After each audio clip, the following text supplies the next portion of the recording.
Hey, welcome back to the Disney Plus Everyday Challenge. Light on me, thank you very much. Today we have Pirates of the Caribbean, Curse of the Black Pearl. This is the first in the saga, the series, the franchise. It's 2 hours and 25 minutes long. It's from 2003. Yeah, it is 22 years old, just about. I don't forget what time of year it came out. But yeah, 2003. It's 2025 now. This is, it's not like Johnny Depp hadn't done Disney things before, and it's not like he's done, other iconic characters, mostly working with Tim Burton for such a long time.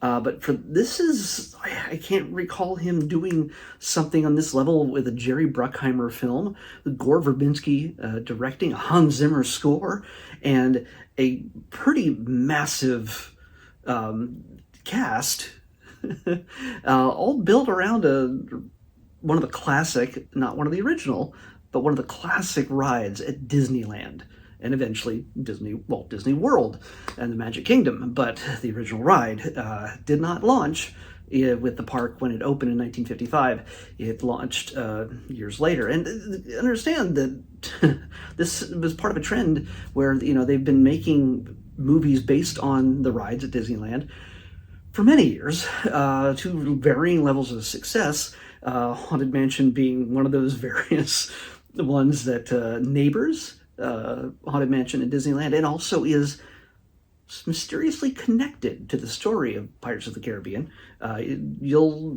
It's something that you can discover within the parks, story-wise. But yeah, it's tangential, and it's not. I don't know how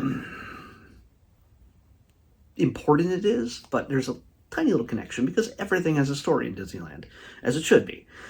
But this is the big blockbuster start of a franchise that starred Johnny Depp, Orlando Bloom, Keira Knightley, and Jeffrey Rush, primarily those four, in just, honestly, one of the surprise big blockbusters. Yeah, it's Disney. Yeah, it's based on a ride, but again, not a guarantee it's going to be good. But it was. It hit all the right notes. All the big adventure, the swashbuckling, the swordplay, the swinging on ropes, to ship-to-ship battles. There's lots of comedy. There's lots of adventure. It's big. It's brash. It's everything you want in a big blockbuster film in a theater. Yes, this is the type of movie you would love. If you weren't old enough when it came out in the theaters, honestly, if they ever bring it back out to theaters again, go see it. Yeah, it's not a perfect film. But you know what? This harkens back to just the kind of movie you'd turn on randomly on the TV, like an old, swashbuckling, whether it's Zorro or whether it's my brain is just blanking on one of the great swashbucklers of all time. He begins with an E. Yeah, it doesn't matter. It'll come to me in the middle of another sentence. Trust me. But it has all those things where you just flipping through channels back in the day, and you just happen upon a movie that looks interesting, and you're stuck to it for the remainder of the story. Even if you came in 10 minutes later or an hour in, you still can't look away. And this is that Sunday afternoon cereal type of thing, and this is also the big movie blockbuster. It fits so many little niches in ways you can enjoy it. The Hans Zimmer score is itself, when you hear that music, you know it's Pirates of the Caribbean. You don't even have to see the movie. Those of us who've seen it.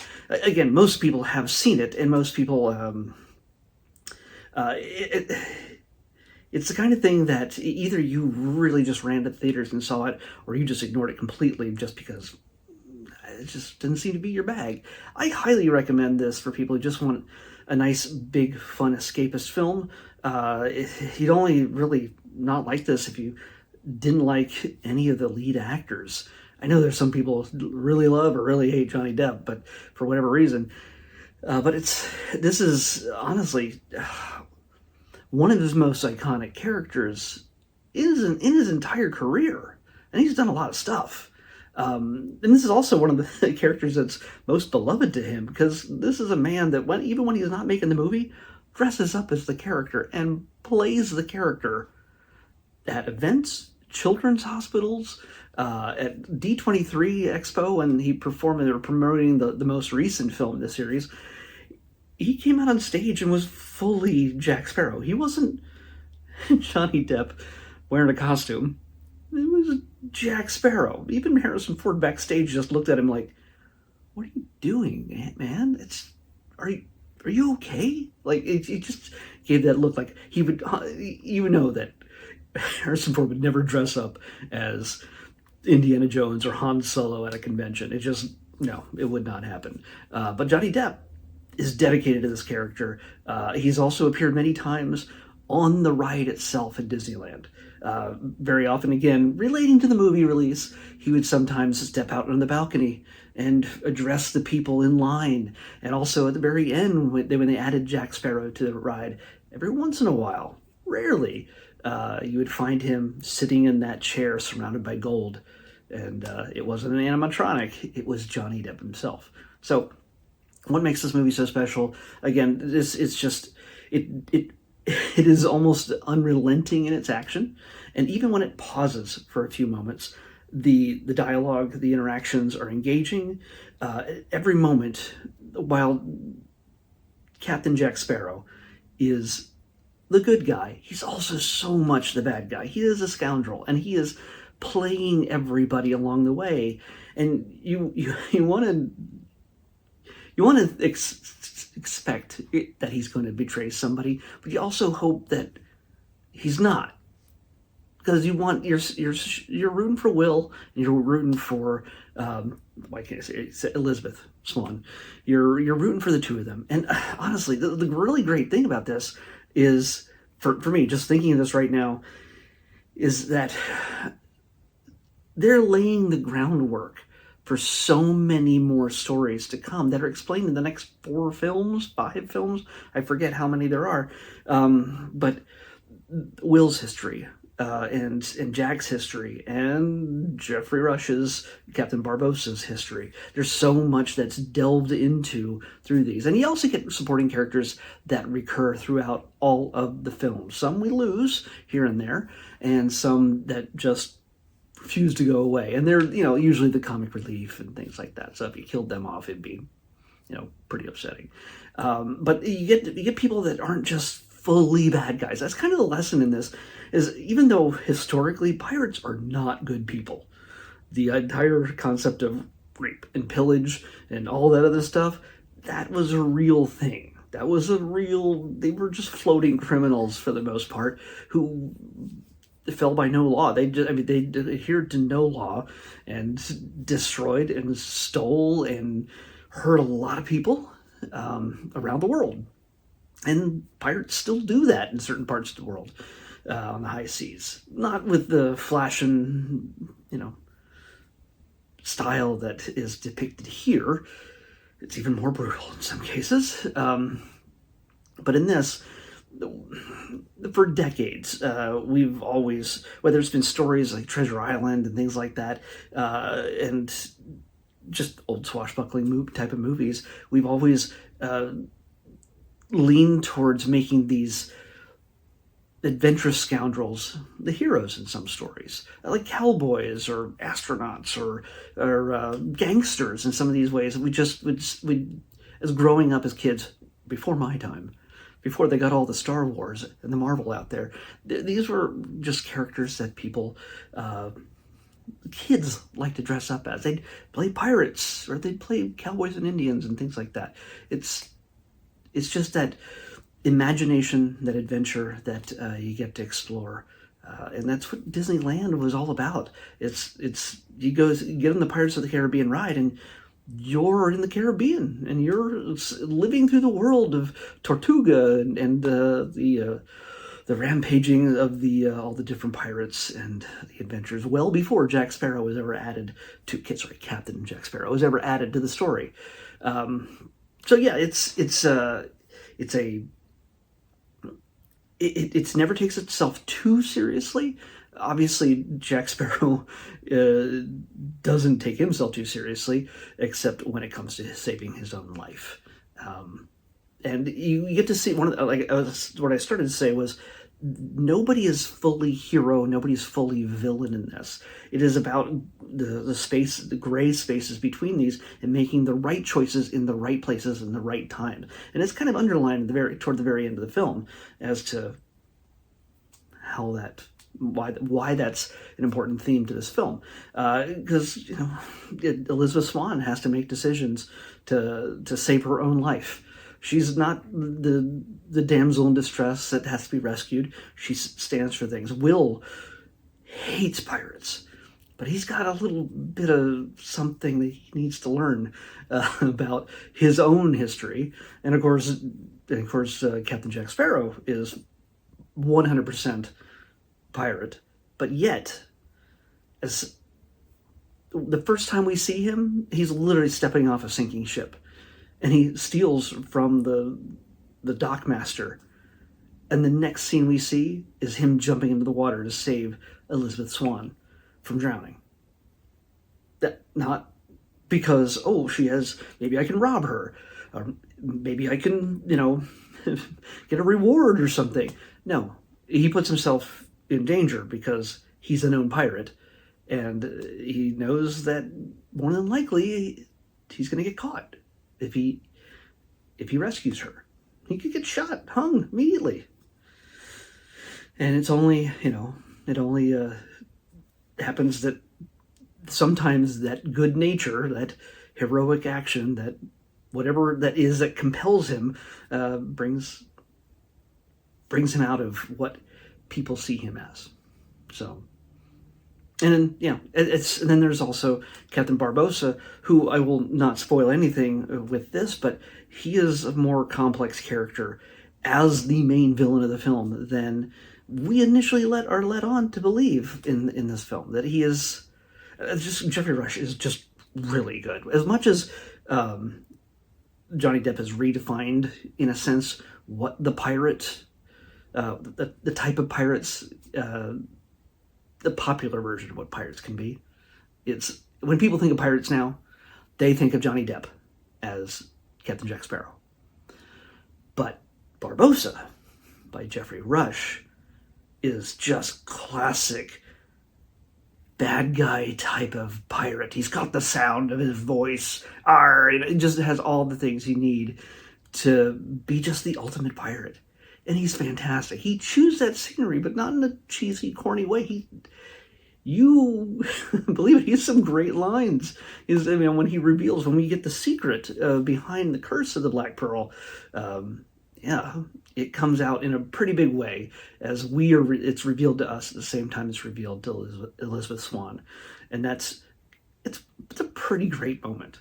So I encourage you to, if you have not watched this ever, if you have not watched it in a while, it's good to revisit it.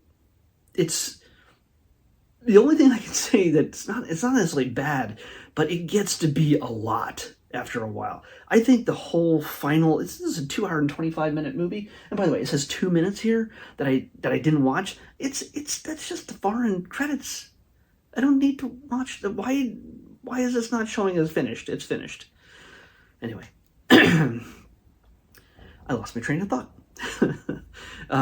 It feels like the last 45 minutes is one long action sequence, and that can be a bit too much. I had to step away, get a drink, go to the bathroom, just take a breath, because there's so much going on with our three main characters and each of the different troubles, the different interactions they're facing in order to fool everybody in order to come out on top.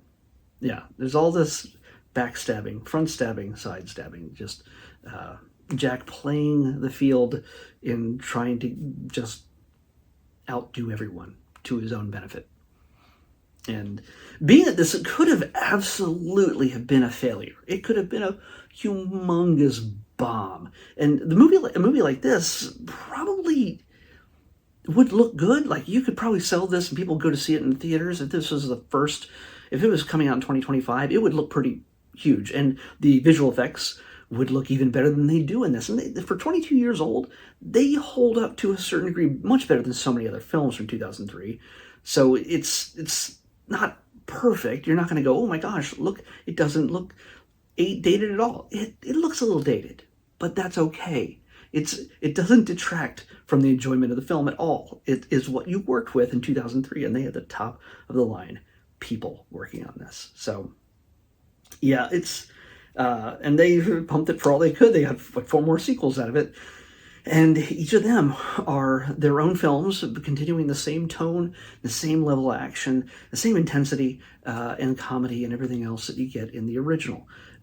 Some people, because this introduces everybody for the first time, it's all very fresh. People like this more than others.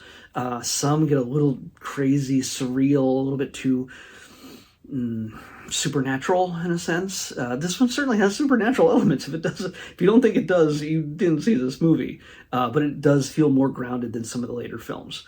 But my only complaint is that it just, between the music going and the action going and everything just constantly moving for what feels like almost an hour straight without a break, it just can be exhausting.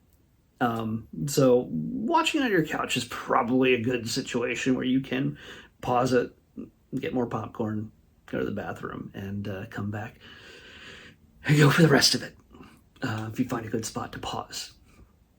But yeah, and a lot of the films, some of the films really sort of lean into that as well. But there are set pieces in this, scenes that are just iconic for the series that really set it off and set the tone for everything to come. And you can't help but love Jack Sparrow. You love Elizabeth, you love Will, and you love even the bad guys. Whether they're silly sidekicks and comic relief, or the twisted evil of Captain Barbossa, who honestly he has good reason to seek out his goals. I won't say exactly what his goals are, but he has good reason to do this. But there's how he goes about it. Yeah, may not agree with. He's certainly not the hero, but you can't say he's unreasonable in some cases. So just seeing him interact is one of my favorite parts of the film. So yay to everybody, but I really enjoyed Jeffrey Rush in this. I know that we got other villains throughout the years, and he became, well, I can't say really anything. I can't. Honestly, if there's somebody who hasn't seen these films, well, no, I don't want to ruin it. I would say, if you want to take a shot, pick 5 Sundays in a row and just watch them all. Just go nuts, in order. So anyway, let's pick tomorrow's episode. Excuse me. 26. 26. Oh, okay. I think this is a series of shorts. This is from the Big Hero 6 world. You realize that Big Hero 6 is a set of Marvel characters, but they're completely separate from the MCU. I wonder if we'll ever see them in the MCU. Either way, it has an animated films series, and these are shorts featuring Baymax Dreams. Depending on how long they are, I might watch all of them. Maybe just the first 2 or 3. We'll see. Baymax Dreams is what we're watching next on the Disney Plus Everyday Challenge. I'll see you back here tomorrow with that. Bye.